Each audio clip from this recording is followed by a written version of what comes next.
Boa noite, companheiras e companheiros. Nesse momento, queria saudar todos em comemoração aos nossos 100 anos da nossa instituição, da nossa UFRJ, grandiosa universidade, que cumpre um papel importante na sociedade e no estado do Rio de Janeiro e no Brasil, né? Então, no mundo. O objetivo da nossa live, que tem por dentro dos 100 anos, né, um olhar dos trabalhadores técnico-administrativos. O objetivo nosso é fortalecer o nosso papel enquanto trabalhador técnico-administrativo no fazer da universidade. E eu quis trazer essa contribuição, né, trazendo colegas, né, que têm uma vivência bastante longa com as conquistas, bastante referência nas conquistas que nós tivemos ao longo da história da universidade. Nós quisemos aqui contribuir juntando todo mundo aqui para a gente refletir junto esse momento, né, que se comemora 100 anos da nossa universidade.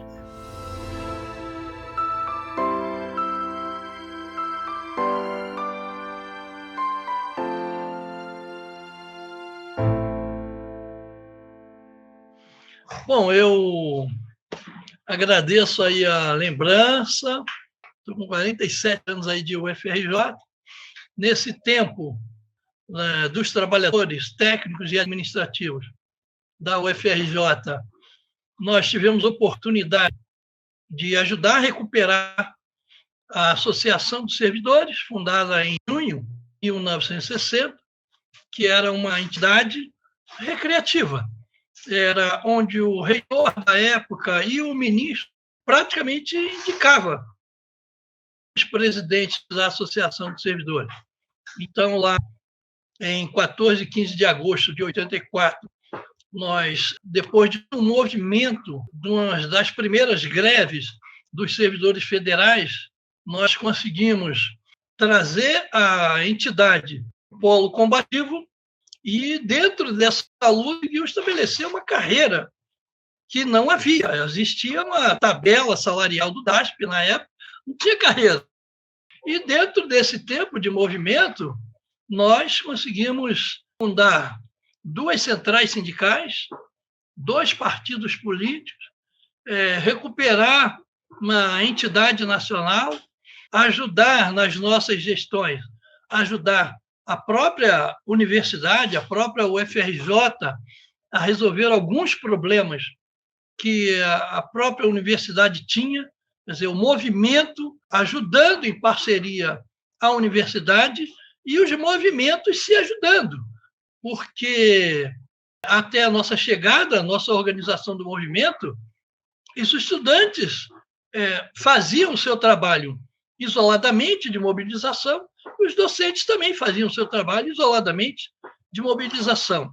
Então, com a chegada desse terceiro ator na cena universitária, a gente conseguiu um trabalho de unificar as lutas do movimento dentro da UFRJ e no país inteiro. Isso foi interessante porque acabou mobilizando diversos outros segmentos, outros órgãos, até a gente chegar a formar a ideia de que era necessário ter não ser só seletista, ligado à consolidação das leis do trabalho, e sim ter uma carreira, um estatuto conforme existia em 1952, passou a existir em 52, ainda no governo Getúlio Vargas, para os servidores públicos estatutários.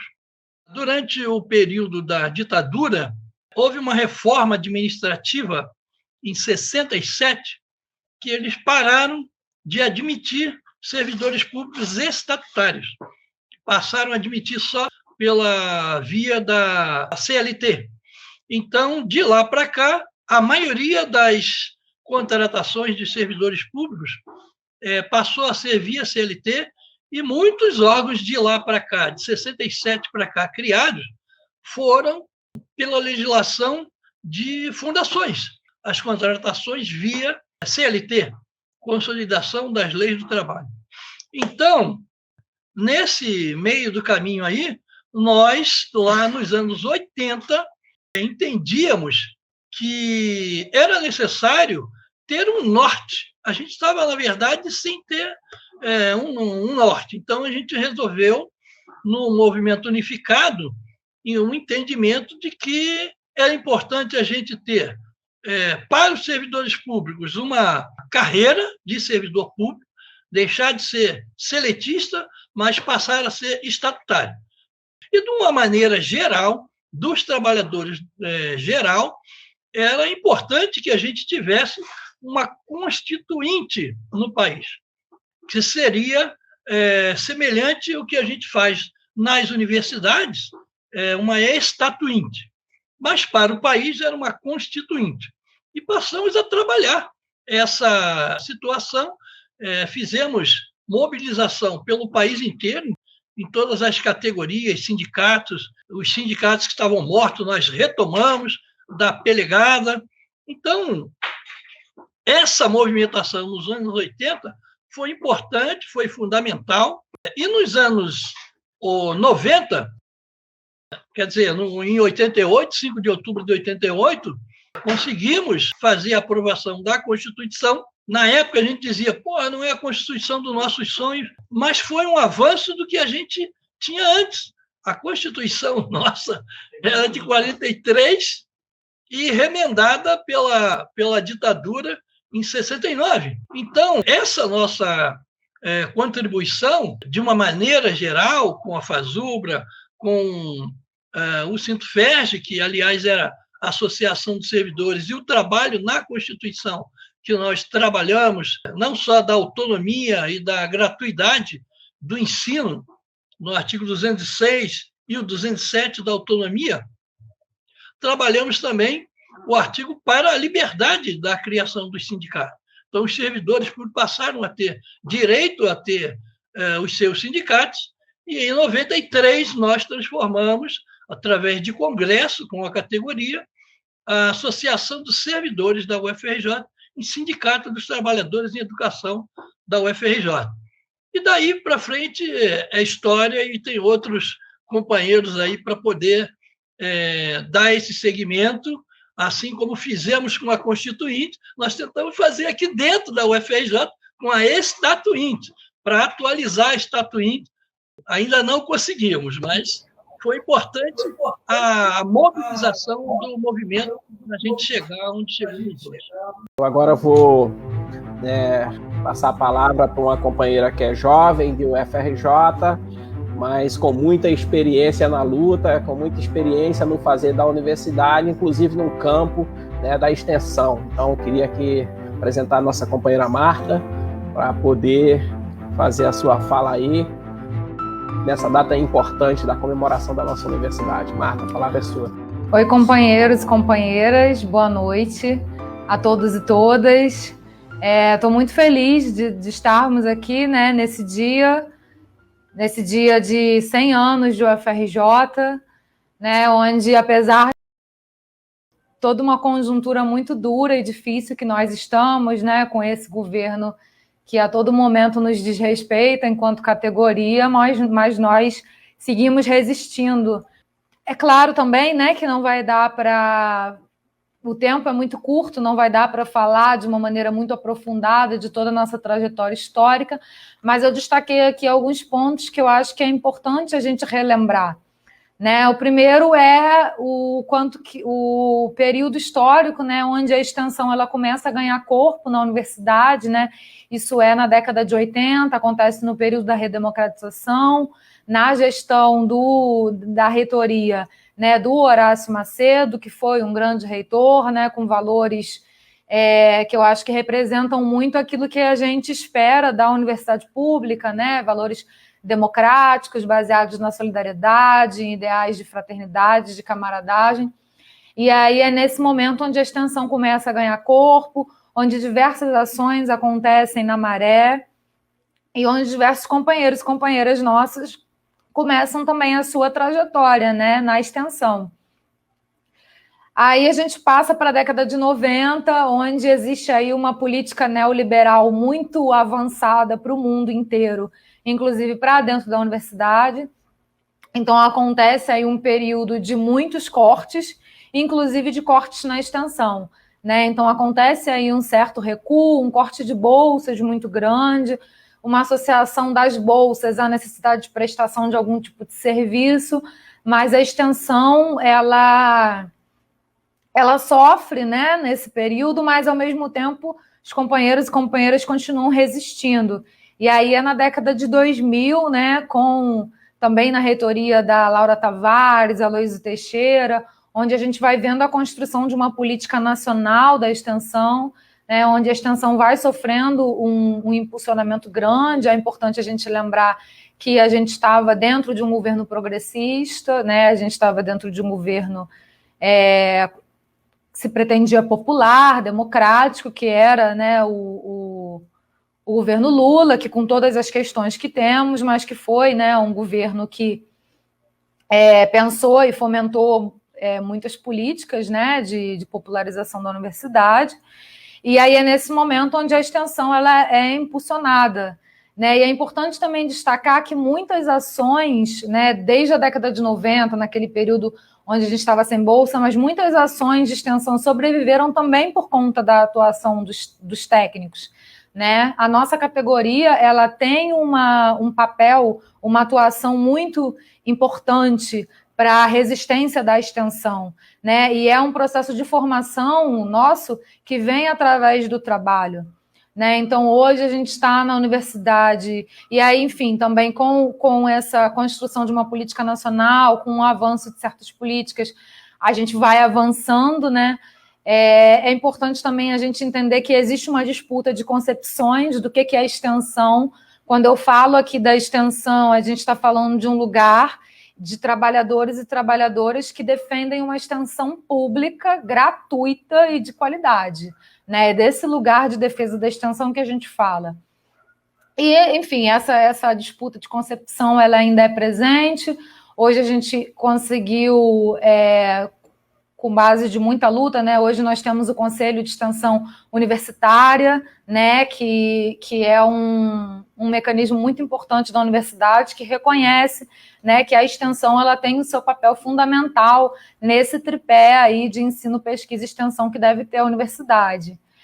Eu sou técnica administrativa, como, né, já falei, e eu coordeno um projeto de extensão de pré-vestibular popular. E aí, já caminhando para concluir, né, mas eu queria só trazer rapidamente alguns dados do que eu vi nessa apresentação formulada por esses nossos companheiros e companheiras da PR5 a respeito de técnicos que coordenam projetos de extensão. É uma apresentação de 2018, né, mas que coloca os percentuais ainda baixos, né, de técnicos coordenando, né. Então, eu trouxe aqui só de alguns centros. Em 2018, a gente tinha 15% de projetos no CCMN, coordenados por tais, 23% no CFCH, 27% no CCS, já é um número, né, mais razoável, e no CT, que é o centro de onde eu venho, 10% dos projetos coordenados por tais, né, apesar de ainda ser um número desproporcional, né, em relação à quantidade de docentes que coordenam, mas é muito importante a gente destacar que nós temos muitos técnicas e técnicas coordenando projetos de extensão e que também nós conseguimos chegar a esse espaço com muita luta, né, com muita luta nos espaços, nos conselhos. De vez em quando, né, alguém ainda tenta questionar, mas nós conseguimos esse espaço, isso é muito importante. Eu hoje também coordeno, né, um projeto, como eu falei, de pré-vestibular popular, que está nesse campo da educação popular, e que eu acho que se aproxima muito também do papel que a gente espera da universidade, né, de uma universidade que não está apenas dentro dos seus campos, dos seus institutos, mas de uma universidade que também circula pelos territórios, circula pelas favelas, circula pelas comunidades, numa perspectiva sempre de troca de saberes e não de entender que a gente está lá só para injetar conhecimento. Então é isso, companheiros, saúdo aqui a todos e todas que estão assistindo, aos companheiros que estão aqui na live, e vamos continuar aí conversando. Eu vou passar agora para a minha companheira de trabalho do Instituto de Biologia, que também tem uma experiência na área acadêmica, né? Ela também já foi representante nossa no SEG, ela já foi coordenadora da licenciatura em ensino à distância, coordenadora da licenciatura presencial, também foi uma luta para ela ocupar esse espaço, né? Mas eu quero passar a palavra para a minha companheira, né, Aglai, que também, né, ela não gosta que eu fale, mas eu falo sempre isso, foi a primeira técnica administrativa a presidir a congregação do Instituto de Biologia. Então, Aglai, contigo a palavra aqui para falar desse balanço desses 100 anos da universidade. É contigo. Atualmente, né, os biólogos, se a gente fala dos biólogos, eu estou falando também dos geógrafos, eu estou falando também dos médicos, dos geólogos, dos técnicos de nível superior, a gente tem pouca representatividade, ou nós somos um pouco subutilizados, porque, na verdade, os nossos regimentos internos, eles são muito antigos, eles são da década de 70, a maior parte. Então, eu lembro que, por exemplo, quando eu fui fazer doutorado, não havia PCC, não havia plano de carreira. Então, eu fui fazer o doutorado porque eu gostava de estudar, porque o departamento de ecologia me apoiou, como tinha me ajudado bastante no mestrado, pagando voo de monomotor para fazer as fotografias da área de trabalho, enfim, havia uma certa cumplicidade do departamento com relação ao prosseguimento dos meus estudos. E no doutorado não foi diferente, eu fui fazer o doutorado, não havia plano de carreira nenhum. Quando eu voltei, aí um mês depois, o doutorado serviu para avaliar, colocar a minha carreira ali no lugar. Então, eu coordenei a licenciatura do presencial durante os 12 anos, coordenei a licenciatura também do EAD, que foi uma criação de um projeto, de um consórcio das universidades públicas do Rio de Janeiro, fantástica, né, porque foi uma atitude de bastante inclusão social. Alunos que não podiam estudar fisicamente numa universidade estavam em seus polos universitários, depois vocês procurem saber melhor como funciona, mas a verdade é que a gente incluiu muita gente, a gente tem colações de grau na biologia, eles colam grau junto com os alunos do presencial. É emocionante porque as famílias dessas pessoas agradecem à universidade o fato de que aquele é o primeiro e único membro da família, é o primeiro membro e único membro da família a fazer uma universidade. Isso é uma coisa que nos deixa muito sensibilizados e sabendo que a gente está no caminho do nosso cumprimento do papel social para poder levar a universidade para mais pessoas. Então, o meu comentário maior, quer dizer, a minha briga maior aqui dentro, eu me lembro muito eu agradeço muito a influência do Marcílio, o trabalho da Marta na extensão, porque, veja bem, a modalidade EAD, junto com os professores, a gente tem um núcleo de docente estruturante, a gente conseguiu já colocar os 10% da carga, né, horária da extensão na modalidade EAD, e vamos colocar na nossa grade presencial. Então, há um trabalho lá na biologia, há um trabalho muito bom dos técnicos administrativos com os docentes e com os alunos. A gente tem os grupos dos coordenadores de cursos, nos quais os servidores da sessão de ensino estão lá também discutindo, pensando e melhorando o que a gente pode fazer. Tem grupo da secretaria acadêmica também, na qual nós somos professores discutindo, pensando e resolvendo o que a gente pode fazer. O que nos falta? O que nos falta é modernizar a legislação. O que a gente faz hoje, a importância que a gente tem hoje, dentro do contexto da universidade como um todo, não está prevista nos regimentos, né? Até para os docentes, muita coisa que os docentes fazem nas suas congregações não está prevista no regimento interno das nossas instituições. É bom que todo mundo saiba disso, para que a gente possa se reunir esforços e começar a se dividir em grupos de trabalho para a gente modernizar os nossos regimentos e que a gente promova uma nossa inserção real, do nosso trabalho real dentro do regimento, para que a gente possa... Eu já fiz coordenação de projeto de pesquisa pela FAPERJ, e já fiz coordenação do Capim-Limão, que é um projeto de extensão conhecido na UFRJ, entendeu? Mas a gente precisa de ter garantias legais dentro dos regimentos para que as nossas funções se somem à função dos docentes e ao trabalho dos alunos, para que a gente tenha segurança e não dependa muito de simpatias.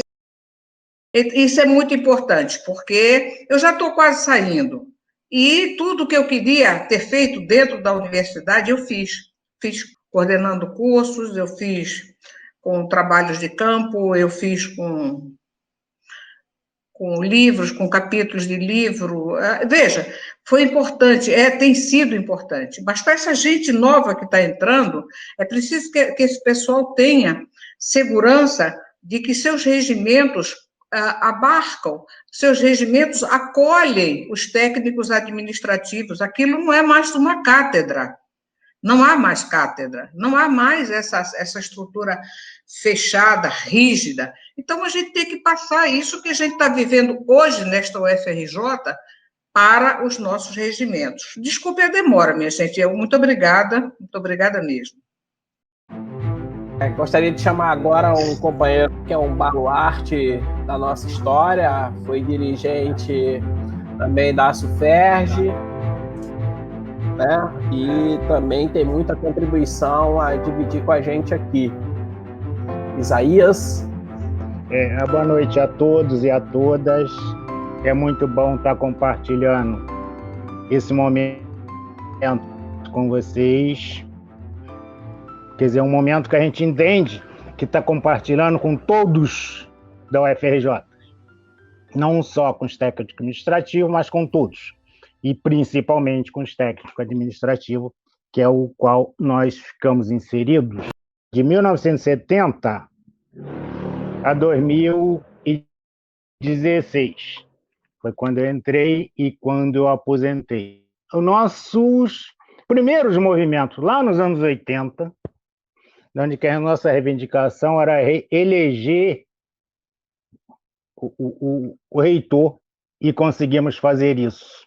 Elegemos Horácio Macedo pela categoria, depois reivindicamos o compartilhamento dos colegiados, onde que a gente reivindicava a participação nos colegiados paritária, não do jeito que nós temos hoje. Aí, quer dizer, tem uma outra questão que a menina colocou, não estava no meu script, mas ela me chamou a atenção, da questão dos projetos de extensão.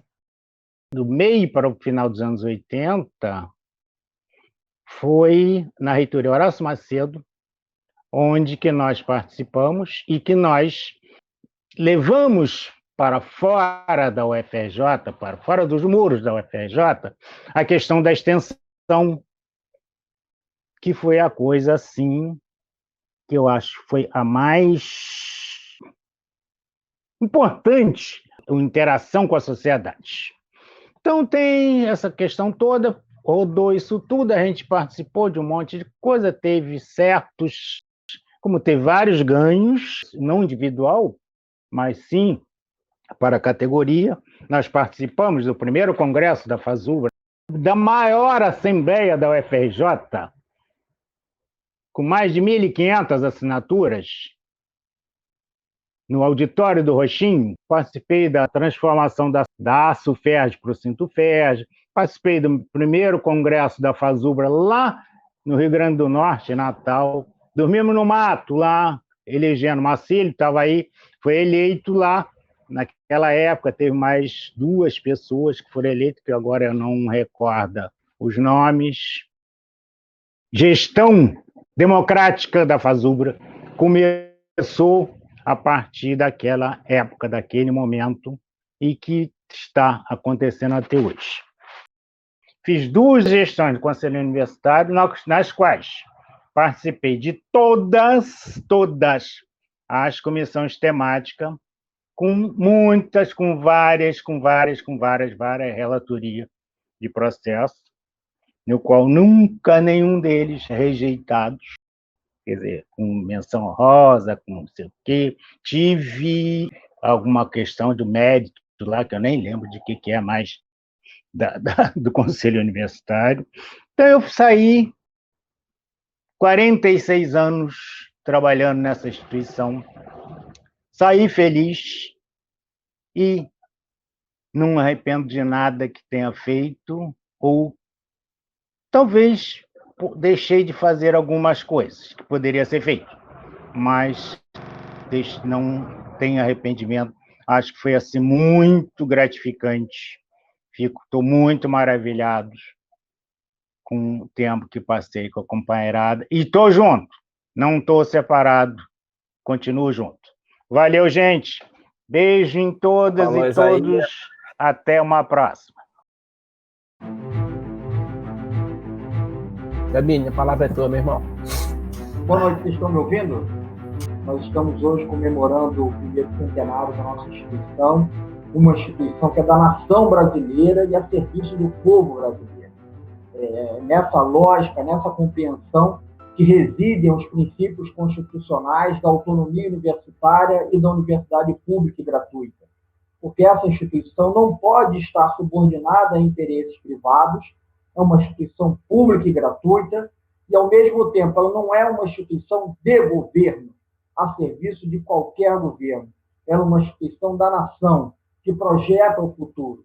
Imagino eu que qualquer país que tenha essa pretensão de inserir de forma soberana no mundo tem que ter como pilar dessa sociedade a universidade pública e gratuita. Então, é com enorme alegria que eu compartilho essa emoção, que é a comemoração dos 100 anos da UFRJ. E, justamente, quando a gente inicia, né, o próximo centenário, nós, na semana passada, fomos brindados com a proposta da reforma administrativa do atual governo, que não traz muita novidade em relação a outras propostas que nós já enfrentamos ao longo da história. Mas eu acho que vale a pena a gente tocar nesse assunto, justamente no momento que a gente está discutindo a essencialidade da universidade pública e da UFRJ nesse contexto. Essa proposta da reforma administrativa, que inicialmente vem anunciada como se não fossem para os atuais servidores, é uma proposta para o futuro, isso nada mais é que uma pegadinha. Porque se a lógica que está por trás, a lógica liberal que está por trás da reforma administrativa se consolidar e vir a ser aprovada no Congresso Nacional, nós todos hoje, e aí incluindo os novinhos aí, a Marta, o Raposo que vai falar, o Luiz Felipe, estaremos todos numa carreira em extinção. A lógica da reforma administrativa desse governo é desmontar o serviço público. Na verdade, constitui uma lógica totalmente liberal de relações entre o Estado e os seus servidores e, por consequência, dos serviços que serão oferecidos à sociedade. E aí eu queria, inclusive, propor um diálogo aos nossos colegas docentes, porque, aparentemente, pode significar que essa reforma só atinge os técnicos administrativos, uma vez que ela já começa a se materializar em algumas experiências de terceirização. Mas, se a gente olhar a lógica da proposta e o que foi anunciado pelo governo, professor universitário não está na lógica de carreira do Estado. Na lógica liberal da reforma administrativa, é auditor fiscal, relações exteriores, advogado da União, procuradores, terão esses as carreiras que consideram tipicamente de Estado. Então, hoje, o ataque pode se materializar de forma mais efetiva sobre os técnicos administrativos, que pode parecer, na lógica do governo, que nós hoje somos o elo mais fraco. Mas não, o ataque é sobre todo o serviço público. E não tem a menor dúvida, atingirá de forma pesada justamente os serviços mais sentidos e mais esperados pela população, como saúde, educação e segurança. E a gente começa a ver na universidade, isso me assusta, discutindo aí os 100 anos, as propostas mágicas que começam a aparecer, né, para enfrentar de forma com um discurso muito pragmático a situação que o governo tenta nos impor. Pela primeira vez, nós temos atividades fim contratadas através de serviços terceirizados. Temos médicos, enfermeiros, técnicos de enfermagem e fisioterapeutas. Ah, mas tinha que contratar porque tinha pandemia. Sempre haverá um argumento, né? Mas o fato é que isso foi inaugurado. Temos hoje postos de trabalho terceirizados, não servidores, ocupantes das atividades de médico, enfermeiro, técnico em enfermagem e fisioterapeutas. Não é à toa também que se inicia, ainda de forma muito, mas muito discreta, muito em torno do gabinete da reitora, a retomada da EBSER. Né? Volta-se a ideia de que podemos encontrar uma saída com a EBSER, já que não vai ter orçamento, vai ter corte de pessoal, não vai poder terceirizar. Só que essa discussão não é aberta. Eu não tenho problema nenhum em discutir a EBSER, mas que ela seja enfrentada de forma pública, para toda a instituição, para que todos aqueles envolvidos possam participar desse processo. Pelo que eu sei até agora, esse debate não chegou a nenhum órgão superior, nenhum órgão colegiado superior. Então, uma discussão dessa importância, dessa magnitude, assim como as outras que envolvem a nossa categoria, devem ser objeto do mais amplo debate, da mais ampla participação, e que a gente possa construir o enfrentamento necessário para aquelas propostas que, na realidade, irão destruir o serviço público.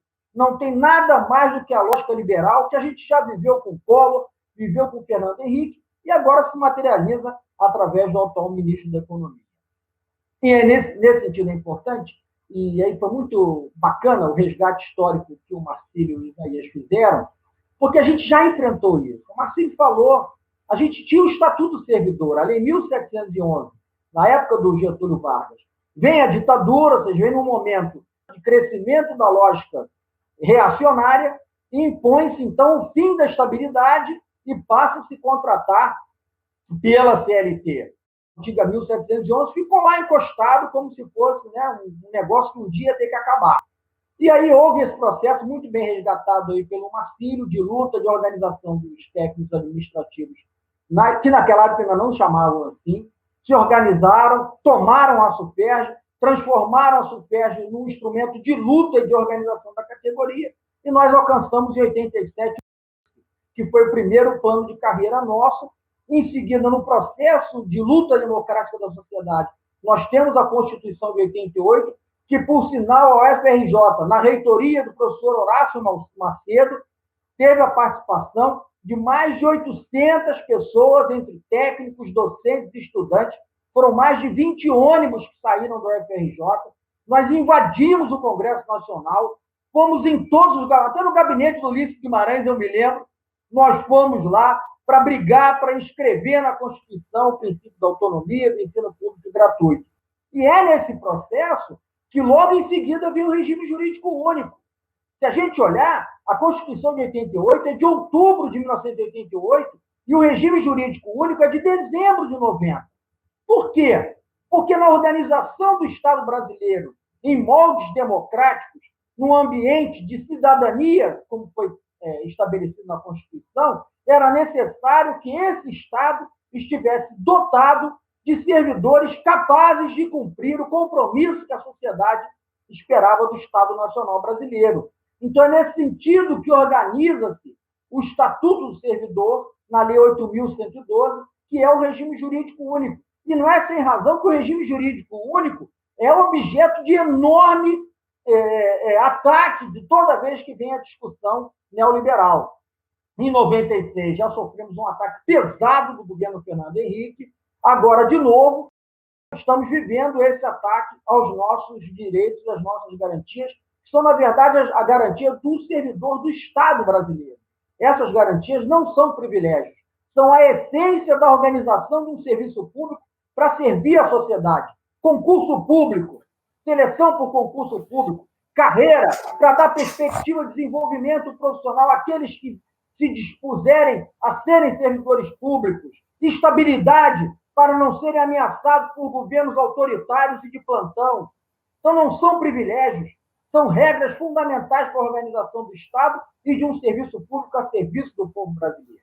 E é nesse sentido que eu gostaria de concluir com a questão que foi trazida da nossa participação. Eu estava lembrando aqui também, com o resgate histórico, a nossa participação tem uma relação muito direta com a ascensão dos movimentos democráticos na nossa sociedade e na nossa universidade. A chegada do João Eduardo foi presidente da SUPERJ desse processo de luta, de retomada da nossa associação para uma entidade de luta, vem no processo da eleição do Horácio Macedo. Né? É na eleição, na reitoria Horácio Macedo, que pela primeira vez um técnico administrativo alcança a posição de, na época, subreitor de pessoal. Né? Depois, com a ascensão, né, da lógica liberal que vem com o coro do Fernando Henrique, nós perdemos espaço nesse processo. E quando é que a gente começa a retomar esse espaço? Na luta contra o neoliberalismo de Fernando Henrique, na luta contra a intervenção colocada pelo governo quando escolheu o terceiro reitor no processo de 88, em que traz aquela ocupação maravilhosa, né, que tem registros históricos espetaculares daquele processo de ocupação, culmina com aquela greve, Chiquinho vai lembrar disso, quem aí vai lembrar, da greve de 2001, que nós tomamos a linha vermelha. Eu me lembro que, inclusive, meu filho era pequenininho, as crianças da creche, todas com a camisinha laranja da creche, estavam na linha vermelha, era a universidade inteira na linha vermelha, né, lutando contra o neoliberalismo, o governo do apagão de Fernando Henrique, e foi nesse processo, então, com a retomada da reitoria, com a eleição do professor Carlos Lessa, que começam a voltar os espaços da presença dos técnicos administrativos na reitoria, que, infelizmente, agora a gente vê que a gente deixou de ocupar determinados espaços que voltaram a funcionar como se fosse uma lógica docente. E eu acho que isso merece um debate, que da mesma maneira que há compreensão que determinadas funções são exclusivas do docente, acredito que determinadas funções deveria haver a compreensão que são de técnicos administrativos. Eu acordo de manhã, tomo banho, tomo café, vou lá cumprir as minhas atividades como técnico administrativo. Coisas que são da essência do meu trabalho. É natural que esses colegas da categoria dos técnicos tenham a possibilidade de vir ocupar as principais funções dentro da estrutura administrativa da universidade e possam dar o seu melhor da sua contribuição, do seu talento, da sua capacidade, do seu compromisso para o trabalho da instituição. Então, concluindo, eu gostaria assim, de tratar essas três questões que, para mim, estão interligadas. A importância da defesa da universidade pública e gratuita, aí com isso, na referência aos anos da FRJ, nos colocarmos frontalmente contra a proposta da reforma administrativa do atual governo, que nada mais é um poderoso ataque ao serviço público, aos servidores e ao serviço público prestado ao povo brasileiro. E terceiro, internamente, para que esse aspecto possa ser revertido internamente, que sejam garantidos os espaços de debate e reflexão de todos os temas que envolvem a nossa universidade, para os técnicos administrativos também. Nós somos uma parte essencial dessa instituição e não podemos estar relegados dos debates fundamentais e importantes da nossa instituição. Então, mais uma vez, agradecer a todos vocês, agradecer aos companheiros da mesa. Muito obrigado, Chiquinho, obrigado, Esteban, pelo convite. Companheiro Luiz Felipe, uma palavra aí para contribuir com o debate. Boa noite a todos e todas. Primeiramente, fora Bolsonaro, estamos aqui aos sons de panelas e gritos na vizinhança, enquanto o presidente fala em pronunciamento nacional no mesmo dia em que causou aglomerações e segue com suas propostas, como bem já falou o Gambini antes de mim, que pretende destruir o serviço público, pretende não possibilitar os avanços que foram conseguidos a duras penas por toda a população brasileira, em virtude da Constituição de 1988 e as subsequentes lutas que foram travadas a partir de então. Então, queria fazer um apanhado rápido histórico aqui em relação à questão de como se constituiu a Pró-Reitoria de Políticas Estudantis, que a gente chama de PR7. O início da construção dela se deu a partir de 2011, quando foi criada a superintendência, quando a divisão de apoio ao estudante, que era da PR1, passou a trabalhar junto ao gabinete do reitor. Desde então, ela começou a desenvolver algumas ações específicas, para além de bolsas de auxílio, né, que já eram distribuídas, mas que eram muito limitadas. E então, ela vai sendo acrescida de novos servidores, todos técnicos, né, sempre composta essencialmente por técnicos, até que em 2015 ela recebe um grande reforço, através dos concursos que foram realizados anteriormente, e recebe um grande grupamento de servidores.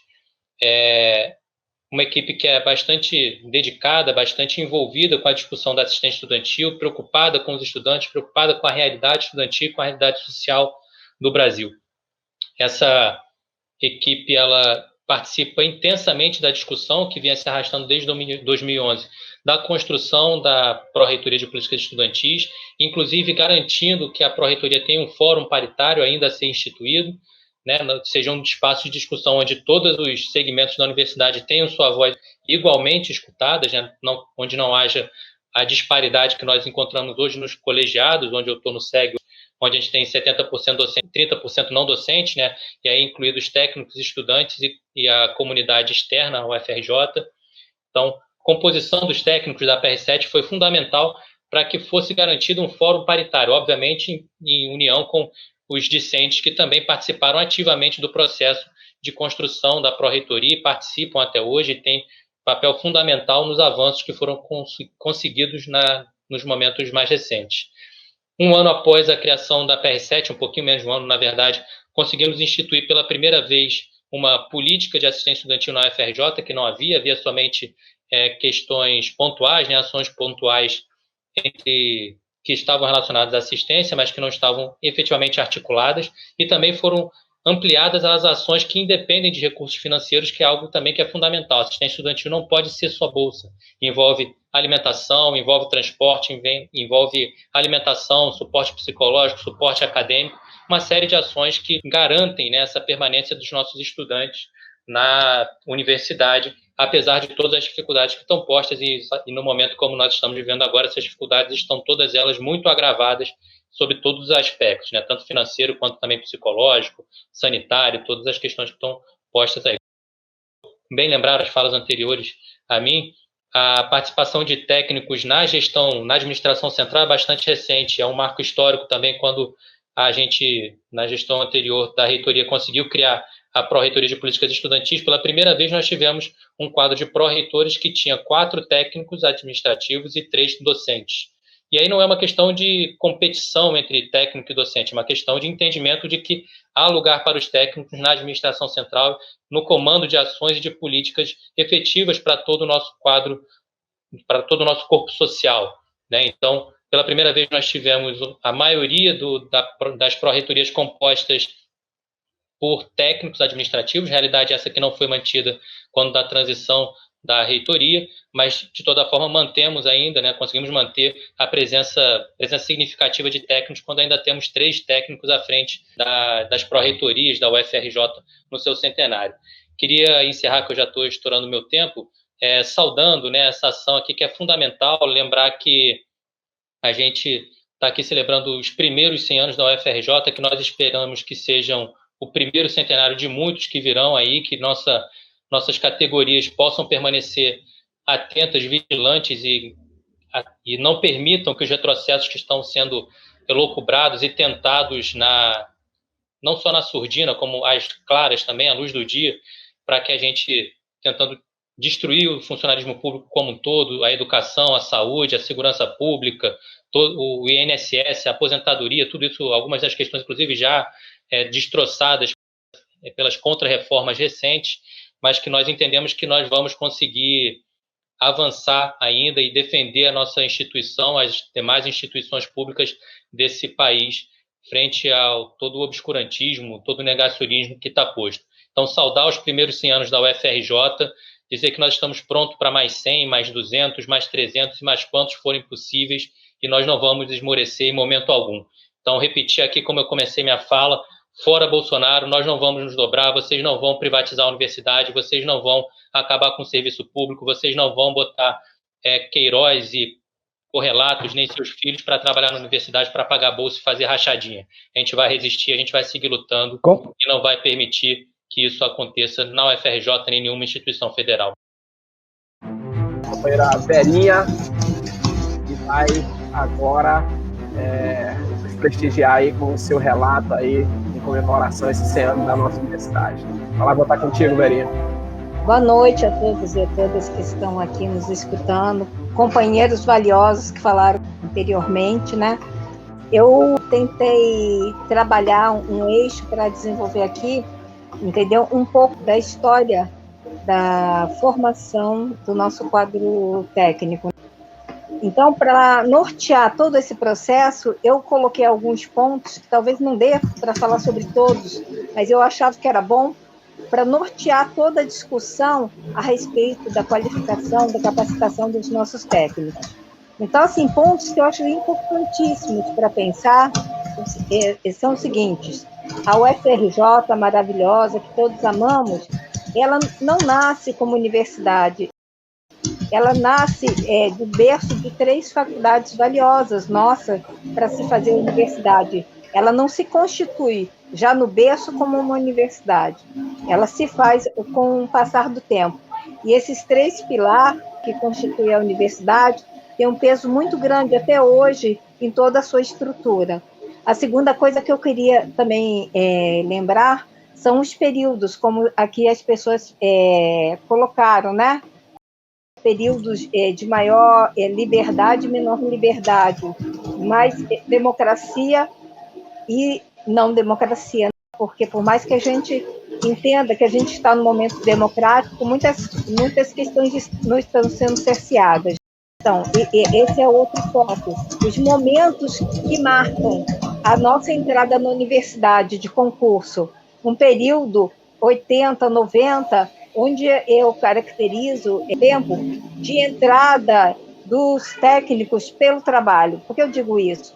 Naquela época não era permitido, da saída do período da ditadura, não era permitido concurso público. Então, os trabalhadores entravam pela universidade, faziam aquelas provas internas e passavam a integrar. Na sua grande maioria, já eram trabalhadores terceirizados que passavam nesses concursos e faziam parte depois do quadro da UFRJ. Eu digo isso com muita clareza, que muitos dos meus colegas vigilantes que fizeram concurso comigo para vigilante já eram trabalhadores da universidade. Então, o quadro de terceirização sempre existiu por questões legais, entendeu? E depois deu legitimidade a toda essa categoria que está aí, né? Então, depois veio o RJU. Aí, eu também queria colocar, porque quando você fala em qualificação e capacitação, não podemos esquecer o RJU e o PCCSAI.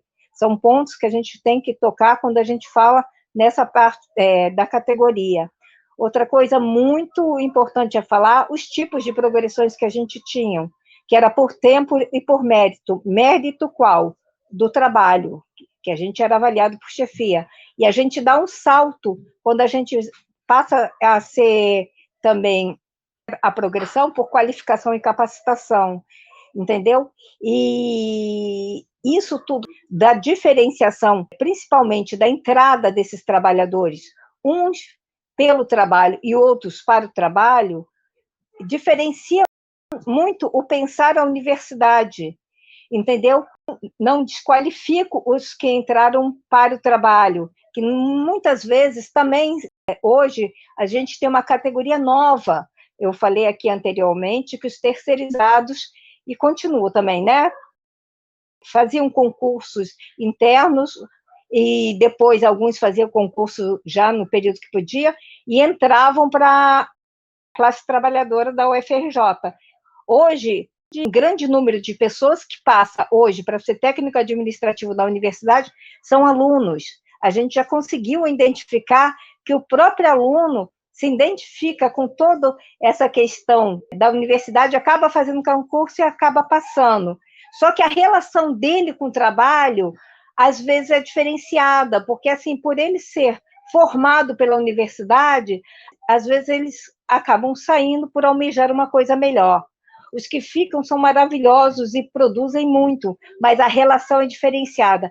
E como pensar, gente, educação continuada desses trabalhadores, né? Aí, volto lá atrás, a gente teve aquele período em que a gente fazia os concursos internos ou preparava as pessoas dentro da universidade para serem quadro técnicos para trabalhar com a comunidade universitária. Eu falo isso porque eu sou vigilante e tive todo um processo em curso até chegar à profissão em si, né, ao cargo em si. Então, tem um diferencial. Depois vem um período que se fechou completamente, que foi o RJU, que foi o desmonte da vigilância, do GEND, que todos esses tiveram qualificação pelo trabalho.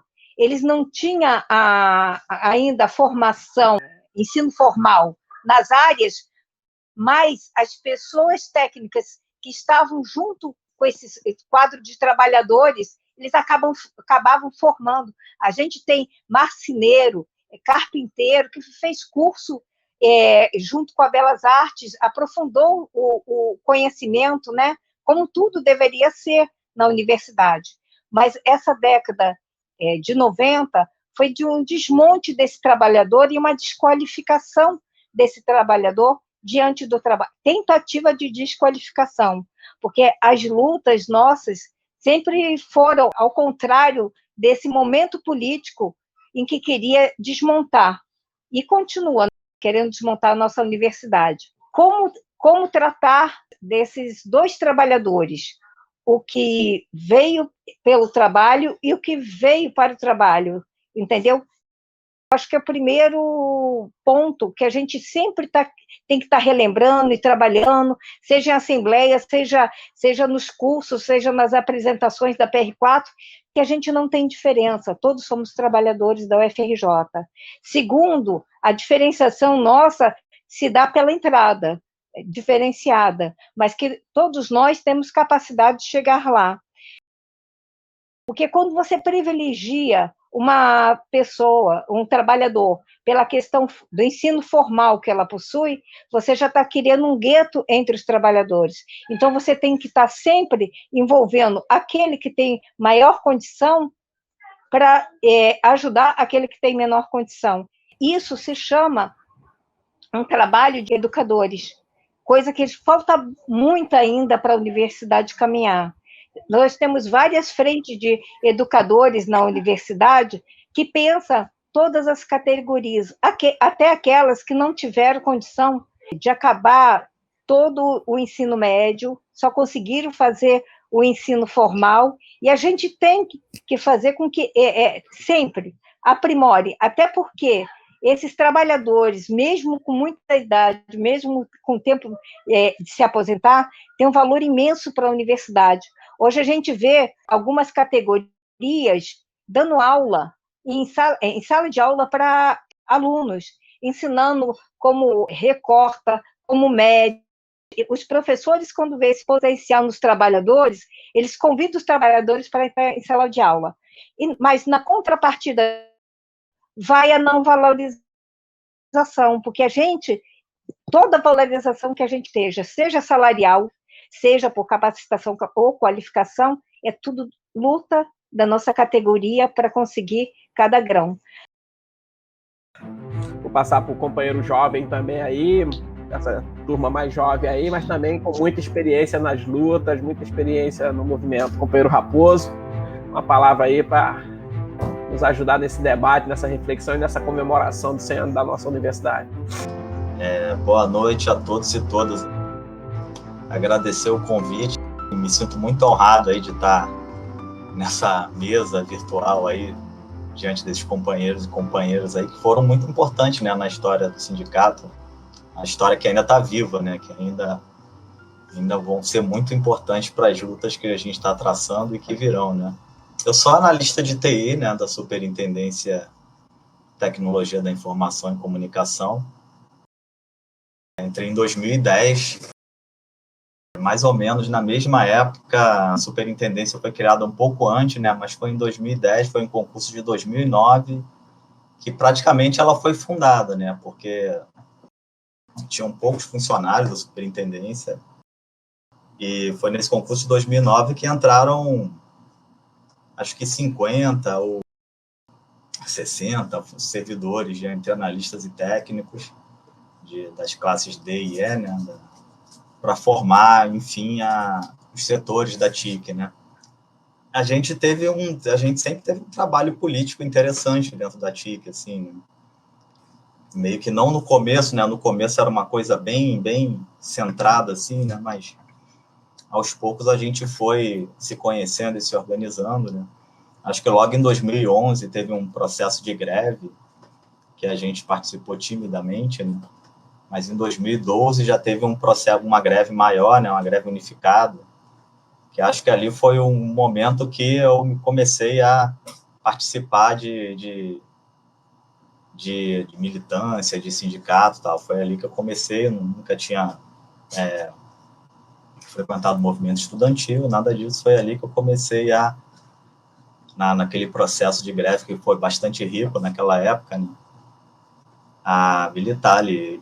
E ali a gente começou a se politizar mais dentro da TIC também, né, e reivindicar várias coisas lá dentro, né, em relação à tecnologia, software livre. E a gente, de certa forma, conseguiu umas vitórias, né, assim, com o passar do tempo, né. E uma das vitórias que a gente conseguiu foi justamente que o cargo de superintendente da TIC, que é um cargo meramente técnico, não tem nada de acadêmico nesse cargo, fosse ocupado por um técnico, e a gente conseguiu isso na gestão passada, né. Infelizmente, até nessa gestão, a gente perdeu isso, né. A gente tem muita gente competente dentro da TIC, que ocupa cargos, e sem tirar o mérito do professor que está ocupando, né, a superintendência, que nem da área entendeu? E ele fala isso abertamente, que ele entende pouco de TIC, da área, e que ele criou cargos de subsuperintendência para auxiliar ele tecnicamente, mas é um cargo que poderia ser tranquilamente ocupado por um técnico, né? Eu acho que a gente tem que prestar muita atenção para não perder, né, esse espaço, né? Assim, a gente está passando por um processo agora de pandemia, né, onde a TIC tem sido bem importante, assim. Tem sido bem importante e tem sido bem menosprezado ao mesmo tempo, né? Ao mesmo tempo que a gente passou por um processo de sucateamento, né, nas universidades em relação à parca ciência e tecnologia que a gente produz em relação aos países centrais, né? A gente tem uma posição bem ingrata, bem de usar e pagar royalties para países estrangeiros para usar a tecnologia. A gente não produz muita tecnologia. Isso tem se perdido cada vez mais, né? O processo tecnológico tem sido cada vez mais monopolizado, né, nessa visão imperialista. Esse imperialismo que a gente vive, né, aqui na América, nos países do Sul, nos países subdesenvolvidos, né? E eu acho que a gente não pode ter também a ilusão de que a gente vai conseguir blindar a universidade, né? A universidade, ela faz parte desse sistema, né? Ela foi boicotada, né, nesse conceito que a gente luta, né? A gente luta para que a gente tenha uma universidade autônoma, mas a gente nem sempre consegue. Uma forma de, por exemplo, tirar a autonomia é tirando de recursos financeiros. A gente não tem uma autonomia financeira. Então, a gente acaba tendo que ceder muito espaço para o capitalismo, para o capital, para empresas que investem em pesquisa e que dão direção de pesquisas. A gente não tem o trabalhador se sentindo, e trabalhadora se sentindo como parte da universidade, eles veem aquilo ali num processo bem elitizado, mesmo que isso tenha mudado ao longo do tempo. Eu acho que ainda é no imaginário das pessoas um lugar assim, onde o conhecimento está ali, de tal, e isso é uma coisa que a gente tinha que tentar mudar, né? A gente tinha que popularizar mais a universidade, no sentido de que os trabalhadores e trabalhadoras têm que dar uma direção ali, né, na universidade, não ser apenas uma questão de meio de clientelista, né, de que a gente oferece serviço para a população, mas a população também poder influir nas políticas da universidade, ser uma troca, né? Então, acho que a gente tem que lutar muito ainda para ter uma universidade popular, né? A gente tem que lutar por isso. Eu acho que o movimento ele deu uma decaída, assim, o movimento sindical em si, o movimento dos trabalhadores. A gente tem tido muitas perdas assim, esses últimos anos, né? A gente tem lutado para não conseguir perder coisas, né? A gente nem consegue mais lutar por um reajuste salarial, a gente tem que lutar para não perder coisas. E eu acho que a gente tem que mobilizar cada vez mais os nossos colegas e colegas, né? A gente tem que formar nossa base, né? A gente tem uma formação política muito baixa, assim, nos nossos colegas e colegas. Um pensamento muito liberal ainda, de sociedade. Eu acho que a gente tem que se esforçar para tentar mudar isso. Porque a gente está passando por um período onde os trabalhadores estão sendo muito precarizados, né? A gente está passando por um período onde o capital quer tirar todos os direitos dos trabalhadores e a gente não vai conseguir, por muito tempo, blindar a universidade e os servidores disso, né? A gente tem que começar a caminhar para não só tirar o Bolsonaro, mas começar a caminhar para que tipo de sociedade a gente quer, né? Eu acho que já essa sociedade que a gente está já deu, ela é terminal, ela vai levar a gente cada vez para um buraco maior, que se a gente não mudar o modo como a gente produz, né, como a gente interage com a natureza e com as pessoas em si, a gente não vai conseguir nos blindar, não vai conseguir criar um paraíso universitário, onde a sociedade toda está caindo e a universidade está de pé. A universidade vai cair junto com a sociedade. Então, acho que a gente tem que se politizar mais para tentar caminhar por uma sociedade mais justa, igualitária, mais democrática, que democracia não é votar de 4 em 4 meses, de 4 em 4 anos, né? Então, é isso. Lutar para manter nossos direitos e parabéns novamente a todos e a todas aí pelos 100 anos aí da nossa universidade. Vou passar agora para o nosso companheiro Esteban, que também é dessa geração recente aí, né, na universidade, mas também com muita experiência de luta, inclusive no movimento estudantil, quando eu conheci o Esteban nas lutas lá pro Bandejão, lá do CT. Então, companheiro Esteban, com a palavra aí para nos ajudar no debate. Bom, boa noite a todas, todos. Para mim, assim, é um orgulho, eu estou prestando atenção muito em cada fala e a gente está vendo aqui, a partir de quem vivenciou e de quem construiu o arcabouço aí da nossa carreira, dos nossos direitos, da própria manutenção da instituição, coisas que eu ouvi assim, né, nos corredores, né, e aí agora eu estou falando com os atores aqui que constituíram isso, pessoas que a gente até vê no dia a dia, conhece, assim, Gambini, Verinha, a gente se esbarra com todo mundo do trabalho aí dentro da universidade, o Marcílio, mas é importante ouvi-los falar dessa construção histórica. Eu sou de uma geração mais recente, como o Raposo, que falou há pouco, a própria Marta também, que tem 7 anos de universidade, se eu não me engano, ela falou aqui, e eu entro em 2014, né, e eu tive a particularidade de antes atuar na universidade enquanto membro do movimento estudantil, fui diretor da UNE, diretor do DCE, diretor de assistência estudantil, pude ver todo o esforço da luta para retomar a política de restaurantes universitários. É importante que se diga que havia até reitores, pró-reitores, gestores, não tais, mas docentes, e mesmo decanos, que achavam que era supérfluo, né? Para construir bandejão, essas coisas que os estudantes não iam usar, principalmente os de renda alta. Hoje em dia, a fila do bandejão tem os estudantes de renda baixa, os de renda alta, e é essa questão que eu queria aqui começar a tratar, que eu acho que pega muito o final da fala do Raposo aí, que nós estamos vendo ataques e retiradas de direitos, né? Recentemente, nós tivemos aí, o estabelecimento do trabalho remoto, a injusta situação de retirarem benefícios e adicionais e não compensarem os gastos em casa com o trabalho, né? E equipamentos e os gastos com insumos, com luz, com internet. E estamos vendo aí se aproximar uma proposta de reforma administrativa que visa cortar os nossos salários. Como foi apresentado aqui pelos companheiros na história que se sucedeu, né, enquanto formação do regime jurídico único, a história é que a categoria dos técnicos e dos servidores públicos federais, como ela não tem database, né, e ela não tem o dissídio numa negociação salarial, todo o aumento que ela teve toda a qualificação, toda a capacitação que está inserida na própria carreira foi fruto de greve. Então, eu queria afirmar isso para quem está assistindo aqui agora e que for principalmente de nova geração, que passe para os outros. Você hoje tem o IQ, o incentivo à qualificação. Você hoje tem uma capacitação, um STEP, que você vai adquirindo com o tempo de que você está dentro da carreira, dentro do seu trabalho, porque teve greve. Nós não ganhamos nada dado, de forma dada. Foi uma construção a muitas mãos, e aqui, inclusive, por exemplo, o Chiquinho participou da negociação, da construção daquele plano de carreira, que foi fruto daquela greve de 2006.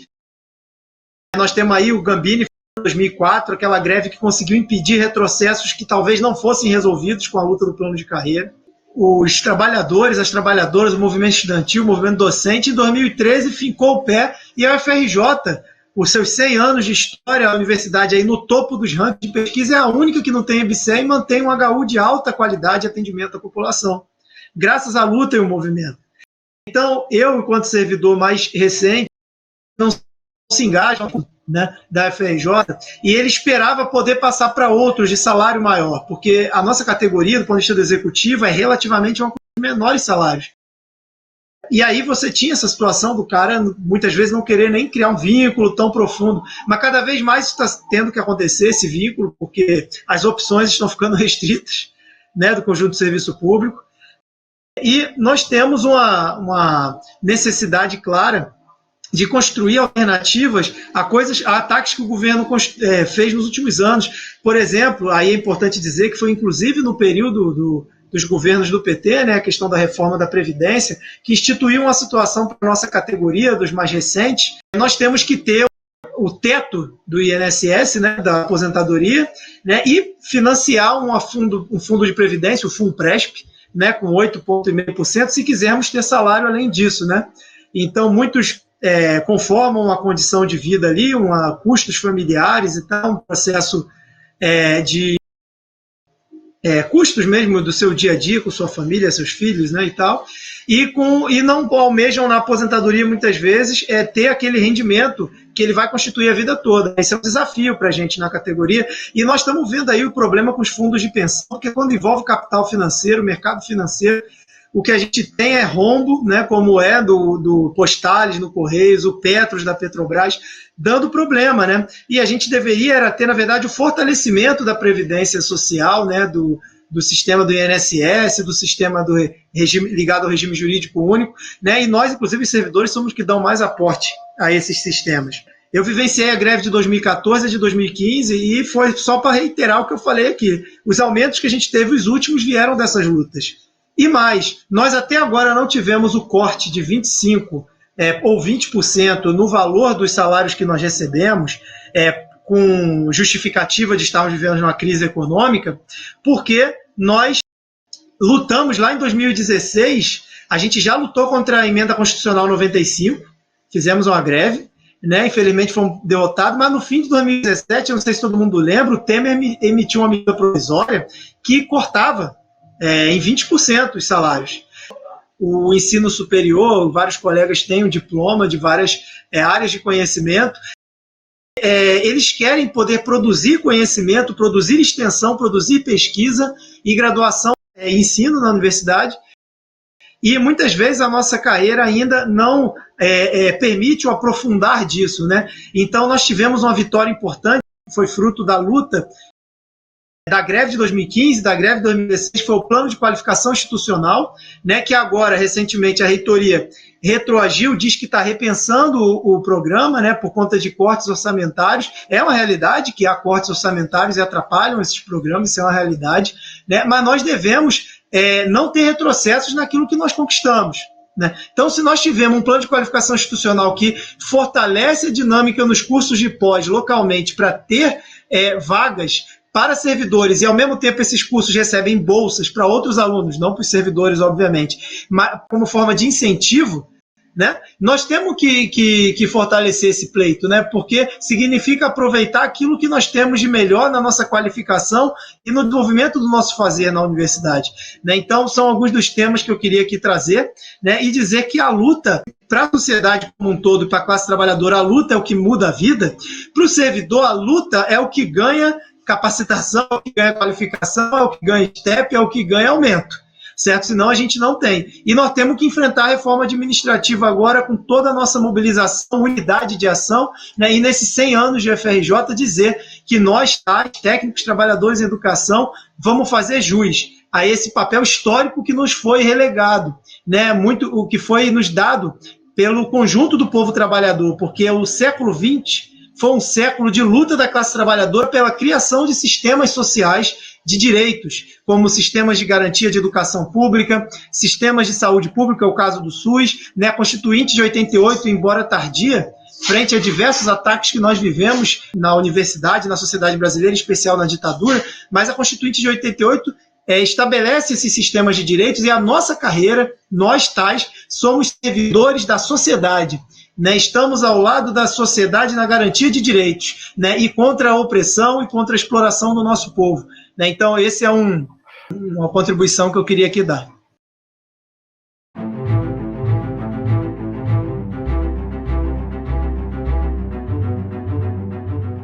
Pessoal, então estamos encerrando essa importante live, uma live construída pelos trabalhadores da universidade, da militância, né, que entenderam que era necessário demarcar esse território nos 100 anos da universidade para deixar esse histórico, né, esse encontro de gerações, nesse momento em que a velha guarda, os companheiros há mais tempo que construíram essa universidade, deixa importantes relatos aqui para a nossa história, né, e encontra com essa juventude que vai dar continuidade, né, nesses próximos 100 anos da universidade. Esperamos que esses companheiros também, né, mantenham essa chama acesa dos trabalhadores técnico-administrativos no seu valor enquanto trabalhador que construiu essa universidade. Então, se a universidade hoje ela está em patamares, né, num ranking muito forte dentro do país e tudo mais como a melhor universidade, com certeza é por conta do trabalho nosso enquanto trabalhador técnico-administrativo.